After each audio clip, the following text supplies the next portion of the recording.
I'm a esophageal and gastric surgeon.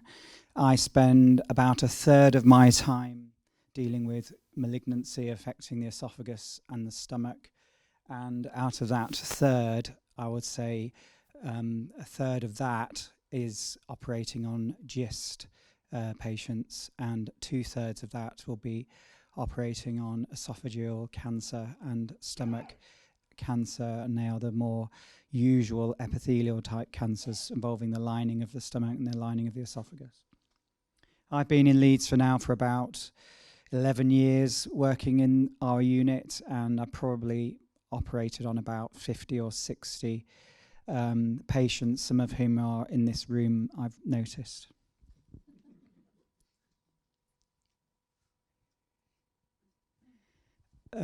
This is quite a rare disease, as I'm sure you all know. I apologise if you know all this, because I suspect you're all very well informed. But there's about 15 cases per million population, which correlates to about 900 new cases diagnosed a year in the UK. And it's alleged about 2/3 of those cases may be clinically meaningful cases. Not quite sure what that means. These tumours have a variable appearance microscopically. I'm not a pathologist, but I understand they have muscle. They arise from the muscle. They arise from the tissues between the muscle and the lining of the stomach, but they also have elements involved with the lining of the stomach as well. So they're a complex group of tumours. And they also they exhibit mutations in specific genes, and unlike esophageal and stomach normal cancers that I spend a lot of time dealing with, they have specific mutations that can be targeted by medical therapy, which is an advantage. The median age range is about 58, with a wide age range of people in their teens to people in their 90s. About 1 to 2% of patients are under the age of 30, so it's generally not a condition affecting the very young. Stomach GIST is about 2/3, and small intestine about 1/3, and then other sites, such as close to the esophagus, are a minority of cases. The presentation is interesting. We find them as incidental findings in about 1/3 of cases. People have CT scans or cross-sectional imaging for a variety of different reasons nowadays, and their CT scan is a part of a pathway for investigating in a variety of different situations in hospitals and even through GPs. And these lumps appear around the stomach as an incidental finding in about 1/3 of the cases that we discuss. That implies that they're not causing symptoms, so you then have an interesting challenge of what to do. Bleeding is fairly common. About 50% of cases will bleed, and I'll show you a picture of a GIST showing you why they bleed. They can cause abdominal pain. Occasionally, they present as a big lump in someone's tummy, and very rarely they will cause an obstruction to the bowel. This is a picture of a typical GIST, how it looks endoscopically. On the left-hand side, you can see this bulge, and it kind of looks like a pair of nostrils, I find, that's sort of looking at you endoscopically. A lot of the time, the lining of the stomach is just completely smooth over a GIST, but in that particular case on the left there, these two areas are areas of ulceration, and it is that ulceration on the surface of the tumour that results in it bleeding or causing anemia or some other problem related to blood loss. Other investigations we do is something called endoscopic ultrasound. So Adam showed you an ultrasound probe resting on the surface of the liver, and this is an ultrasound probe. The black bit in the middle there is the ultrasound probe resting inside a hollow organ, usually an endoscope, and with an ultrasound probe built into the end of it, so that oh, is this a pointer for me? So that you can have a view here showing this area where the ultrasound waves are not showing up, which is the typical appearance of a GIST type lesion. However, looking on CT scan, this is the most common way that we look at GISTs. This is the stomach here. The stomach is has a little bit of distension on this particular scan, but you can see a little golf ball here on the front of the stomach there, and that's the conventional way that we often pick up incidental GISTs. With GISTs, size really does matter in terms of how you manage them. If they're less than 10 centimeters in diameter, with a low mitotic count, which is related to how many abnormal cells you can see down the microscope, the risk of metastases is very low. If they're greater than 10 centimeters in diameter with a high mitotic count, then the risk of metastases is very high. And if you have a GIST that's less than 2 centimeters in diameter, it is very low risk of doing anything in the future. The role of surgery is all of these different areas, really. One of them is excision for diagnostic purposes. So quite often when you put a camera down and look in the stomach in someone who's got a GIST, the GIST can often be on the outside of the stomach and the lining of the stomach over a GIST. Unlike that other case where there's the two little ulcerated areas, the lining is often normal. So you take samples of the surface over the top and you just don't get anything. You get normal stomach usually. So you either have to use an endoscopic probe to put a needle into the lump, or in a lot of cases we will just offer excision. And if we offer excision, which can usually be done with a keyhole operation, then we can normally take a slither of stomach away and have a nice sample for the laboratory, and hopefully the patient will be rid of their lump and be able to move on.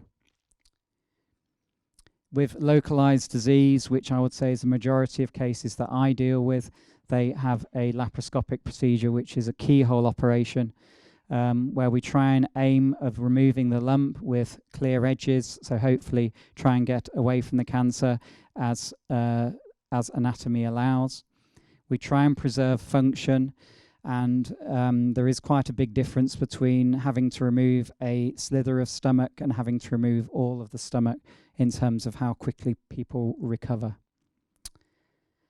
For advanced disease involving organs next to the stomach, we try and remove the lump with the adjacent organs that they're attached to, and in as far as that's possible, again, we try to get the lump removed in complete with the edges of the specimen clear if possible. And that can result for me in either a partial or a total gastrectomy. And I apologize in advance, one of the pictures towards the end of the talk is a specimen that has been removed recently, and if anyone doesn't like pictures of things like that, you should try and look away or have to, it won't be on for very long. So for keyhole operations, the tumor has to be of a certain size. The larger the tumor, it's harder to remove with a keyhole procedure. You end up having an extraction point, which is where we have to make the hole, as Adam mentioned, to remove the thing. You have to make an extraction point, which can be as big as if the operation was an open procedure. So for tumors up to 5 centimeters, it's relatively straightforward to do a laparoscopic approach, but the further away they get from 5 centimeters upwards, it's difficult. You have the lowest risk of rupturing the tumor, which, as Adam says, if you rupture it during the operation and it seeds into the abdominal cavity, it can make the prognosis worse. It depends on the location in the stomach, which is probably one of the interesting parts for me. I'll show you that in a second. We try and preserve function, and it also depends on the type of growth pattern. So if you have an infiltrative growth pattern of the tumor, if it looks like it's going into other things, then a laparoscopic approach is not going to be straightforward and should be avoided. The edges of GISTs are often smooth and well circumscribed, so you can normally tell where the edge of the lesion is, and you can normally try and get round it. So this is a stomach here. This is the inlet from the esophagus, and then the outlet, the duodenum, and this is your stomach. So all these this was in green on my slide, but anyway, these safe areas of excision are the green ones. You know, these green for go. So if it's in the green, you can normally take a wedge of stomach off, and normally the rest of the stomach can cope quite well with having a little slither of stomach removed. So any of these areas, as long as the lesion is less than 10 centimeters, it's amenable to just taking a wedge of stomach away. The areas that are in red are these areas here at the inlet of the stomach and at the outlet of the stomach. These are the areas that are more difficult for us and will consequently be more difficult for the person who's got the GIST, because there are valves at the end of the stomach and there is a valve at the top of the stomach which you have to try and preserve if you can, but the closer the tumour is to these valves, the harder it is to preserve them. So you end up with a more radical operation the closer you are to these difficult areas. This orange bit here is a kind of caution area, and the stomach has a blood supply that comes in from a variety of areas, but on this bit of the stomach here, there's a very, very rich nest of blood vessels, and these areas you can do with a simple wedge excision, but it can be difficult because of the location in terms of the shape of the stomach that's left behind, and it also can be difficult because of the blood vessels and the tendency to bleed when you operate on people. So this just also shows you that it matters whether it's on the front of the stomach or on the back of the stomach. This is the one I think I showed you earlier with a lump here on the front of the stomach. It's relatively easy to just take a lump off the front of the stomach with keyhole surgery. However, if it's on the back wall of the stomach here, you then have to go through the front of the stomach. So you have to open the front door, walk through the house to get to the back door, and then you take the back part of the stomach off, and then you have to hope that the back part of the stomach isn't stuck to the pancreas. Otherwise, you might find yourself removing the back part of the stomach and something else that you didn't plan to remove. So where the tumour is really does matter, and it can make these operations. CT scanning, as you can see from here, it doesn't tell the full story. It gives us a bit of information on roughly where it is, but sometimes, most of the time, I would say we're pleasantly surprised that it's more straightforward than we thought it was going to be. But occasionally it goes the other way, and it's a bit more tricky than you thought it was going to be. But these are decisions that we have to make during the surgery. We can't tell you in advance exactly what we're going to do sometimes. So if a surgeon is being a little bit vague and a little bit, oh, we may do this, we may do that, it's not because they haven't got a clue what they're doing. It's because there is genuine uncertainty as to what procedure they're going to do. And no one likes to give a patient an impression of uncertainty. But, you know, sometimes you just have to admit that you don't know, and you'll know a lot more after the operation than you did before the operation. And unfortunately, that's just the way it is. And we have a lot of, the reason for this is GISTs are, they're either on, these diagrams here, so the purple bit is the inside of the stomach, and the brown bit is the outside of the stomach. So the one I showed you earlier with the two little holes in the top, that's one where the GIST is protruding mainly onto the inside of the stomach. But you do get the opposite effect where the GIST is mainly on the outside of the stomach with virtually nothing visible at all on the inside of the stomach. Or you can get combinations of these things. So CT, endoscopic ultrasound, all of these other tests, they give you information, but they don't tell you exactly what you're going to do until you get in there and you're confronted with the disease itself and the stomach that it's attached to, and anything else it might be attached to. So this is keyhole surgery. This will be what we would call a straightforward case. You've got a lump here on the front of the stomach. I don't know what that's supposed to show, but this shows that you've picked up that lump with a stapling device, which is a keyhole instrument, and you've already fired the stapler here, and you're firing it here again, and you'll probably fire it again on the other side. And then you'll end up with this, it's almost like a samosa. It's a kind of a triangle package with your GIST inside there and sealed at the edges by the stapler, which is quite nice. And then you can put that into a little bag, and then you can take the bag out through one of the little holes, and you can stretch the hole a little bit to get it out. And then you're all very happy, and you can feel very satisfied with the procedure. And that will be the most straightforward case possible. Or you can do something like this, which is partial gastrectomy, or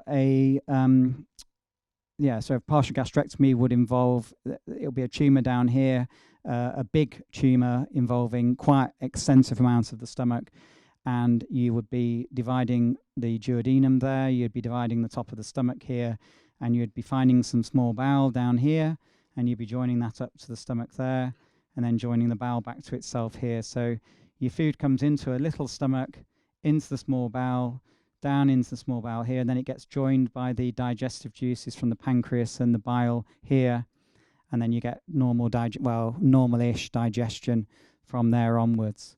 So we have to say to people that we might have a 1 in 20 chance of having to do this procedure. Sometimes that chance goes up to 50-50, and it's a big deal to have to go through this, more so than having to take a samosa off the side of your stomach. So we do have to counsel people about this possibility, and we do this a lot to our other cancer patients, but we don't do this a lot to GIST patients. So, it's really a big deal for patients, but for us, we do these things all the time. So sometimes it seems like it's not as much of a bother to us, but it is a big deal for the person having it done. So we have to counsel people accordingly. This is one that was removed recently, very abnormal top of stomach here, and we got an impression from our radiologists that it involved the spleen and possibly the pancreas and possibly the colon. And when we went in, patient was fully counselled about needing to have their stomach removed, probably the spleen removed as well, and parts of other organs. And this was the whole stomach in the end, with the tumour edge coming right down here, involving the spleen, which is there. And on the other side of that, you'll see a little nubbin of pancreas as well, which had to come off with it. So sometimes the operations can be bigger, but we usually get an impression beforehand that they're going to be a bigger procedure. And this person was treated with imatinib for about 2 years prior to coming for surgery. And the liver disease had responded well to chemotherapy, but the stomach disease had progressed and got worse. So we were left with very little option but to offer a major surgery. So sometimes, as I said, the more straightforward cases are the ones that we operate. Keyhole, Adam gets involved with more of the metastatic cases. We get involved with cases where someone has had chemotherapy because it was a large tumour or a tumour possibly involving other organs, more than 10 centimetres typically in diameter, adjacent organs involved, occasionally with metastatic disease. Usually sometimes to involve managing symptoms or complications of other treatment. So these are the other group of patients that we sometimes deal with, and I would say for myself it's a fraction of the practice is dealing with these more complicated cases as a whole. The prognosis for people really depends on the site of the tumour and the size of the tumour.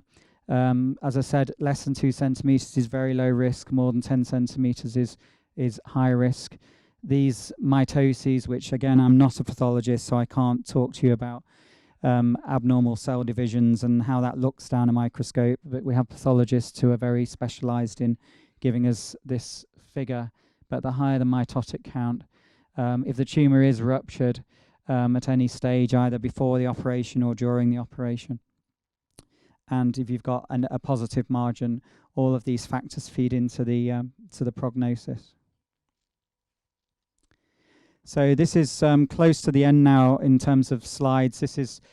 It's felt, if you look at cases where people have done keyhole operations versus open operations, you find that the survival benefit seems to be much better if you've had a keyhole operation to an open operation. And in those situations, it's mainly because the open ones have been the cases that have been bigger or more difficult or more risk of rupture, and so they are prognostically the poorer group. So you don't really get a lot comparing the approach, whether it's open or keyhole. But this particular study, which is a recent study, matched these keyhole and open groups, and it matched them for all the prognostic factors that make them cause differences between the groups. And they found overall that the survival benefit was very similar if you had a keyhole operation and if you had an open operation. So it's not so much necessarily the approach that affects survival, but the disease itself and those other prognostic factors that affect survival. So the laparoscopic is the top line, and the open is the blue line. And the graph, the lines are separated, suggesting a difference, but the statistical value of that was not significant. So there is a trend there to favour a laparoscopic approach, but I think this study was a good study, and it generally showed that it's very similar. So as moving towards concluding now, as Adam said quite rightly, this disease should be dealt with in a specialist unit. And if you know of anyone who's being managed in a district general hospital, a small hospital, no matter how remote in the UK, you should encourage them to get a referral to a larger centre. And there are usually the large teaching hospitals around the country are the ones that are designated to operate on GIST. And they invariably is the hospital that deals with the esophageal and stomach cancer work, and that's how it is in Leeds. We need our partners in oncology, our radiology specialists, our pathology specialists to all give us input through our team meeting. And we have a upper gastrointestinal multidisciplinary team separate from Adam's sarcoma team, and we also meet once a week, and we discuss as a group with people around who know about GISTs. We discuss how to manage these cases from that initial surgical point of view, but we also get people feeding into our group discussion who've had chemotherapy, who've been with the sarcoma team for a period of time, and then they're asking for a surgical opinion as to whether surgery has a role at this point, and then we can usually give an answer to that question and then take the patient forward for stomach surgery if necessary. So we liaise with our sarcoma multidisciplinary team colleagues, and we discuss patients that they ask us to discuss, and we ask them to follow up our patients. After we've done our surgery, they have a standardized follow-up scanning regime depending on whether it's a high risk, a middle risk, or a low risk case, and they have an appropriate follow-up pathway for those patients and can instigate further treatment as necessary.